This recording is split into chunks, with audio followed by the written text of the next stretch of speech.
above. While this limited where he could move, it had one major advantage: abundant supplies. But there was a problem. Overhead cameras covered the entire retail floor. Getting what he needed without being caught on tape was nearly impossible. Despite his best efforts, he kept failing. In the end, he had to settle for baby food jars to fill his stomach. Meanwhile, news about him started appearing on TV. His disappearance had created quite a stir. Nobody knew how he'd escaped. It was like he'd vanished into thin air. Even the cops were stumped. Some people even mythologized him, calling him an absolute genius. But Jeffrey knew the truth. Right now, he had to lay low. Outside, swarms of police were waiting for him, so he obediently returned to the roof and stayed there for an entire day. By the second night, he was getting worried about food. The baby food tasted terrible, and all the good snacks were within camera range. That's when he noticed an instruction manual for the surveillance equipment nearby. Following the directions, he fiddled with the controls and accidentally shut off the recording function. He was thrilled. He made a mad dash for the snack aisle. He didn't have to worry about getting caught anymore. Right now, the entire store was his playground. Better yet, while wandering around, he discovered an even better hiding spot.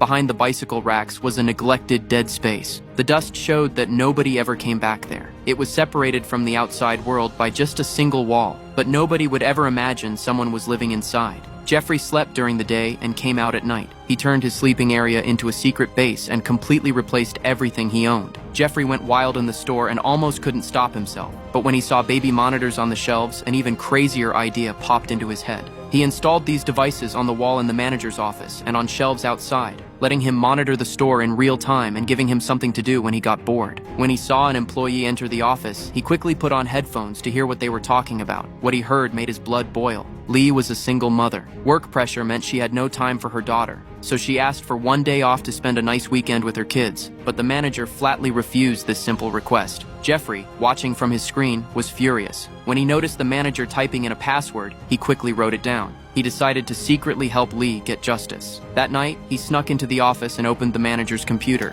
He found the work schedule and gave Lee a day off in the system. This was his 7th day at the store. Normally, the police would still be covering his case, but now there was no news about him at all. Apparently, they'd lost interest in one missing person. This excited him. It meant he could venture outside. He grabbed a bike from the store. Before people woke up, he took a spin around town. He even called a friend who could forge identities and help him start a new life. But his friend's girlfriend answered. The friend was abroad and wouldn't be back for 6 months. He called home. He wanted to chat with his daughter, but discovered his wife had found another man. In that moment, Jeffrey's heart shattered. He'd become a completely abandoned man.